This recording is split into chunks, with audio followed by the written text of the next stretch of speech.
SIR எதிர்ப்பு கண்டன பொதுக்கூட்டம், கண்டனம் இங்க வந்து சென்னையில தெரிவிக்கப்பட்டு இப்போ ஒரு கண்டன கூட்டம் நடந்தது, தெரியும் பாத்தீங்களா நீங்க? எத்தனை கட்சிங்க கலந்துட்டாங்க அதுல? திமுகவோட எல்லா கூட்டணி கட்சி. என்னென்ன திமுகவோட கூட்டணி கட்சி சொல்லுங்க ஃபர்ஸ்ட்.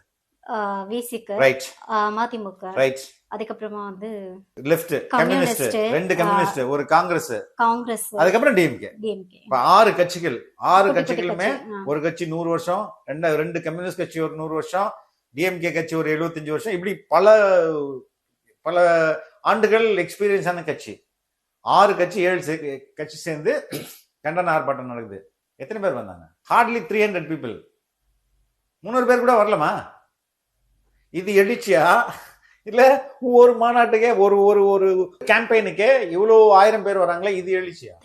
அரசியல் தாண்டி சினிமா மோகத்தில் இல்லமா, இட் இஸ் நாட் சினிமா மோகம். எந்த அடிப்படையில் சொல்றீங்க? அதுக்கு ஏதாவது ஒன் எக்ஸாம்பிள். தளபதி வந்து டிவிக்கு ஆரம்பிக்கிறதுக்கு முன்னாடி ஒரு பிளேஸ்க்கு போனாலுமே இவ்வளவு கூட்டம் வருமா இல்லையான்றது வரும் இல்லையா? இப்பவும் அதே கூட்டம் வருதுன்றதை ஏன் ஏத்துக்க மாட்டேங்கிறீங்க? வர்றதெல்லாம் யாரு? ரோபோக்களா மனிதர்களா? ரொம்ப ரோபோவா மனுஷனா? மனிதர் தானே வரான். எதுக்காக வரான்? காசு கொடுத்து கூப்பிடுறாரா? இல்ல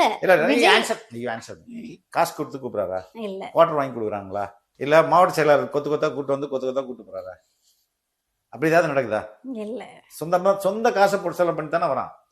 சொந்த காசை போட்டு இவ்வளவு தூரம் போய் வெயில நின்று பார்த்துட்டு வரவன் அவன் பூத்துல போய் ஓட்டு போட மாட்டான்றது இது என்ன லாஜிக்? இது what kind of logic this is? இவ்வளவு கிலோமீட்டர் போறான், பஸ்ல போறான், தொங்கின்னு போறான், அங்க போய் வெயில்ல கஷ்டப்படுறான், அவர் வந்து பார்த்துட்டு போறான். உங்க பாயிண்ட் ஆஃப் வியூ வச்சுப்பான், பார்த்துட்டு போறான்னா அவன் வீட்டுல இருந்து ஒரு கிலோமீட்டர் பக்கத்துல இருக்கிற பூத்துல போய் விஜய்க்கு ஒரு ஒதுக்கப்பட்ட சின்னத்துல குத்தமாட்டான் அமைக்கிட்டு வர மாட்டான்றது எப்படிமா சரியான ஆர்குமெண்ட்? இளைஞர்கள் எல்லாருக்கும் ஓட்டு இருக்கு. இளைஞர்கள் மட்டும் இல்லம்மா, நீங்க போய் ஏதாவது பாத்தீங்களா டிவில? அதுல இளைஞர்கள் மட்டும்தான் இருந்தாங்களா? இல்ல, அதிகமா பெண்கள் இருந்தாங்களா இல்லையா? இருக்காங்க.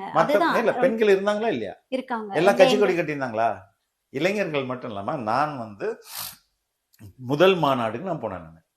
46 வயசு 48 வயசு பெண்களும் ஆண்களும் இருந்தாங்க. 19 வயசு 20 வயசு பசங்களும் இருந்தாங்க. விஜய்க்கு இப்ப ஏஜ் என்ன இருக்கும்னு நினைக்கிறீங்க? 51. ரைட்.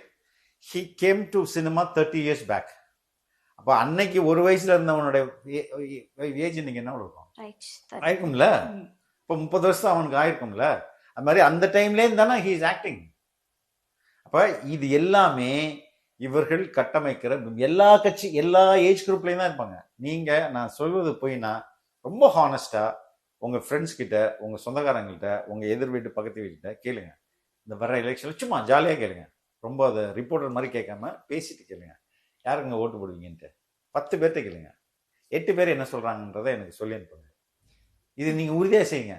எதுக்கு நான் கேட்கிறேன்னா, இந்த 8-10 பேர் இருக்குல்ல, இதே மாதிரி 80, 8000, 80,000 மக்கள் கூட்டம். இதுதான் சாம்பிள். இது மாதிரி உங்க ஃப்ரெண்ட்ஸ்ல 10 பேர்ட்ட கேளுங்க, அவங்க என்ன சொல்றாங்கன்னு பாருங்க. சரி, இப்போ வந்து ஒரு டிவிகேல வந்து ஒரு மாநாடு நடந்தப்போ ஒரு பேர சம்பவம் நடந்துச்சு இல்லையா? அதுக்கு வந்து எந்த வித